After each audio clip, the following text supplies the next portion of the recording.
2026, we joined the Cuba round bus tour in a small group for about 2 weeks, offered by a well-known German travel agency named Berge und Meer.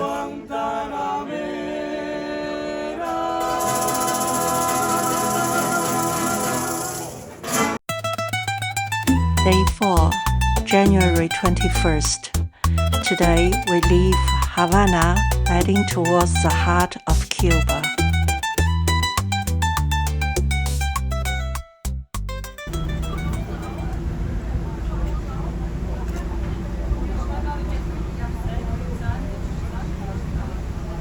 Clara Lake is the largest natural freshwater lake in Cuba.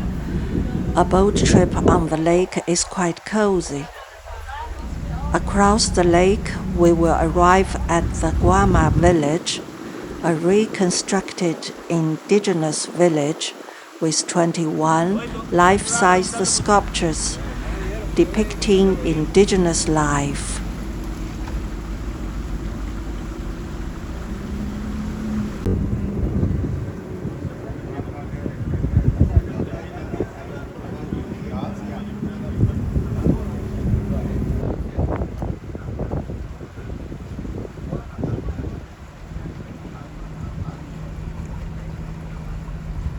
Cuba was colonized by Spain for a long time. Local rumors persist that the indigenous people sank their gold into the lake to save them from Spanish slaughter, and that is also the very origin of the lake's name. Etwas zu zeigen, ein kleiner indianischer Park. Gibt es.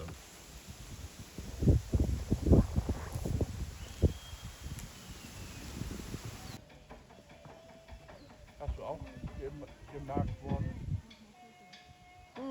Little bit. Can you see? Ja. Kein Thema.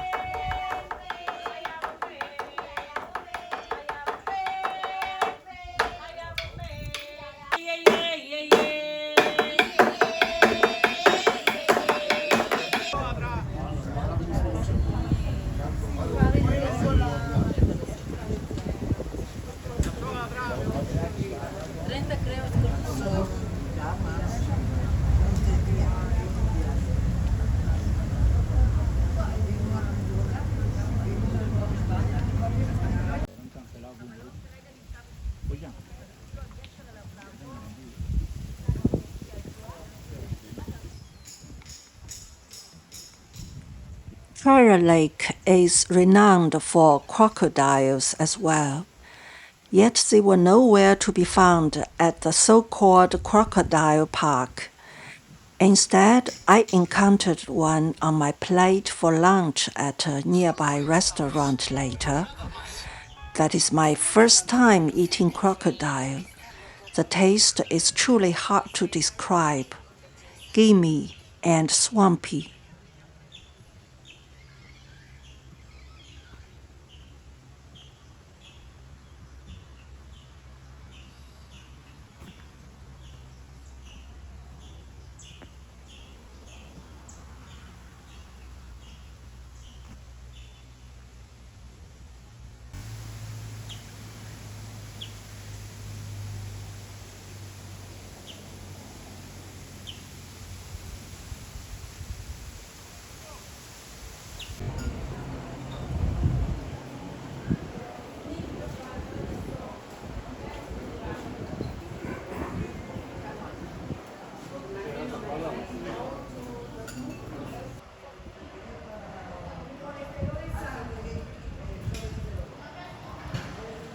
The Central Australia sugar mill in Cuba is located in Yagua Grande, originally operated by Australians before the revolution and later nationalized. It is a well-known sugar mill that now serves as a significant site for tourism. During its peak, this mill boasted its own dedicated railway line. Trains would transport harvested sugarcane directly into the sugar mill, and the site still preserved the original locomotives imported from Germany to this day. And this is a very unique sugarcane juicer.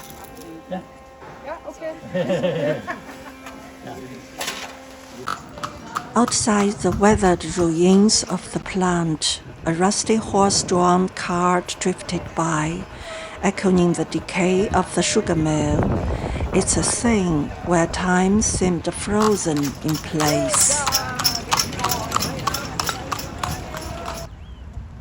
Next, we arrived at Santa Clara, a secret site of the Cuban Revolution and the final resting place of the national hero, Che Guevara. Due to heavy rains over the past 2 days, the museum and the mausoleum were flooded and forced to close, so we could only view the monument from the square. In front of the museum, an old dog, clearly in poor health, limped along, following people with intermittent tremors. Once the tourist left, it retreated despondently back to the museum entrance.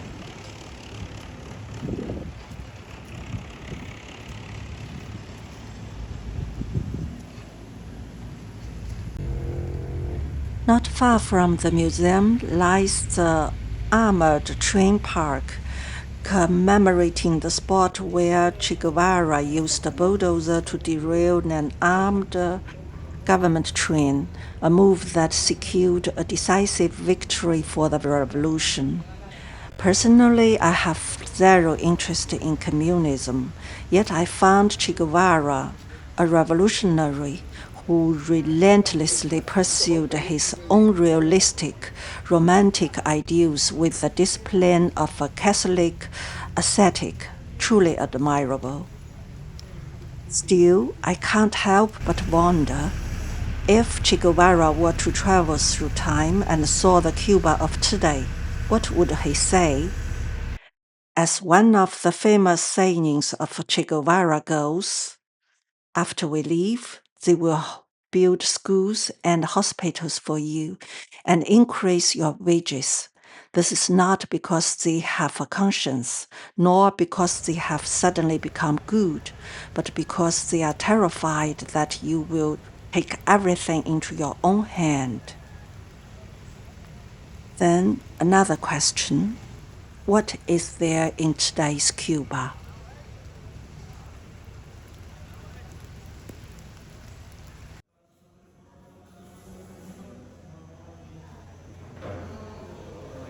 Night falls as we finally arrived at Sancti Spiritus.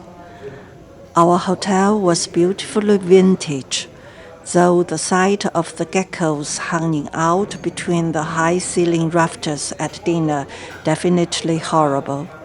As soon as we got back to the room, went on a gecko hunt to make sure the coast was clear. And fortunately, the coast was clear.